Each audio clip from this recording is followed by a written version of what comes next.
If you're a manifester has an aura unlike the other auras. It's different. If you're a manifester, you can almost feel like you don't fit, you don't belong in this world, because you don't need the other. You don't need the other the way the other types need the other. The manifester has a closed aura, closed, tight to the chest. You know, it's like a dense aura, like a marble weighing a ton. Tight, closed. And then an aura is 2 arm lengths in all directions. That's an aura. Up, down, front, back, sideways. It's like a big bubble. 2 arm lengths, that's a lot. And from this tight aura all the way out, those 2 arm lengths, is this repelling, like a signal, repelling. And that's to keep people away so they don't mess with you. You're not here to be controlled. And if you've been controlled, it turns you into, you get really angry at people trying to control you. You're not here to be told what to do. You're not even here to be asked what to do. So for a manifester, it's a little difficult because it's not about somebody coming towards you. You initiate life and what you do from within yourself. But make sure you're not initiating from your mind. This is the important thing. Make sure it's not from the mind. That's a key for the manifester. And inform people. Inform people ahead before you initiate. So they get out of your way. Otherwise you steamroll over them. And you meet resistance, but you've got this impact. You can push them away. But you leave bodies along the road as you move through. So inform people. And not just of your action, but because of your aura. You need to inform people that you love them, that you care about them. Inform your children. Inform your partners. Inform your friends, because they're not going to get it from your aura. They can't get it from your aura. Well, there's a lot to say about manifestors, but let's go to projectors. I can talk a long time about everything. Projectors. Oh, no. Before we go, let's look at reflectors, because they're very similar in a sense to manifestors as far as the aura. For those of you who are new to human design, a reflector has all 9 centers white. They have no definition. If you're like me, the first time you hear that, you go, oh, poor things. No, it's not about that. They're actually not vulnerable, and that's what we think. They have an aura that is like Teflon. Nothing sticks. Things kind of slide off. And similar to a manifestor aura, they don't repel, they resist. So that's why they're very similar, the manifestor and the reflector. Their auras have a similar thing. The other thing about the reflector is that they can have an open aura, which they sample when it's open. They're always sampling. They're looking for what's different, what sticks out, what pops out. They're looking for the unique that's already out there, and there's not much of that out there because it's homogenized. They can close their aura too. Isn't that cool? They can close their aura. I'm a generator.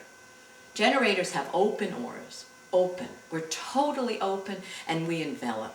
I think it's cool you can close your aura, because it would be really nice to be able to close the aura sometimes. That's why the generator cannot initiate. It does not have the manifestor aura that's going to protect it.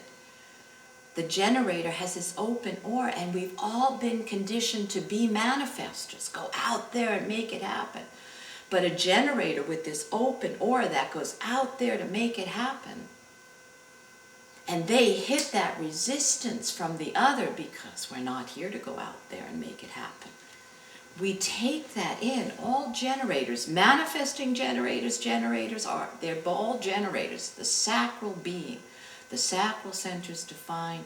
It means it's an open, enveloping aura, and that's a big bubble. So you think this big bubble going full steam ahead to manifest something is going to hit the wall of resistance, a brick wall of energetic resistance, whether the person says anything or not. And all of that resistance goes right into the body because there's no protection. And then that wears and tears on our physical body. It makes us sick, and on our psyche. So, these strategies that we each have, these strategies protect us. It's not to make our life difficult. It's to protect us in the world that we're in. And then there's the projector. And the projector's here to wait for the invitation. Now the projector has a very unique kind of aura. If you could think of this big bubble, the aura is still big, still 2 arm lengths in all directions, but the aura is focused like an arrow, focused like a laser beam, penetrating into the other person, penetrating to absorb information, to absorb energy, to know the energy of the other. Now, they're not. The reflector is totally open. They're not here to go into the reflector.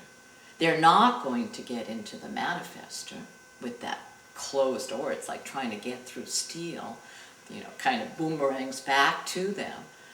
They're going to get into the generator, who's totally open. So the projector has to be really sensitive, because their aura is like a laser beam. It's like a laser beam penetrating right into the center, the identity of the other, and absorbing information.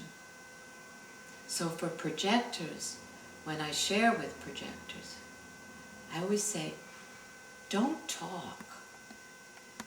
Let your aura talk, because your aura is like a laser beam into the other. Wait to be invited even to speak, because your aura is already shouting at that person, because it's penetrating in them. And we feel this, and we don't even know what we're feeling or what we're experiencing. But our auras talk to each other. And the less we say in words, the more aware the aura. Because, on the mental plane where we all live from, and, I started my own experiment 12 years ago. And it was so much talking, and everyone sharing from their minds about the this and the that. And this is okay, but we need to live from the form so that we can really live what we were here to live out. And I don't know what that is. I don't even know what it is for me. I just know I respond, and I'm taking, and I'm living out what I'm supposed to be living in the moment. But the mind, the mind is what gets us into trouble. It's what takes us away from who we are. And the only way, we cannot stop the mind. We can't stop the mind. It's going to nag and talk till the day we die. But we cannot let it impact our life, influence what we do. We can really, really become aware of the mind talking, so that we can just live in our body and fulfill whatever we've come here to fulfill. And this is the beauty of human design. And the only way you get there is experiment with your strategy. Whatever type you are, experiment with it. And don't let your mind tell you what to do.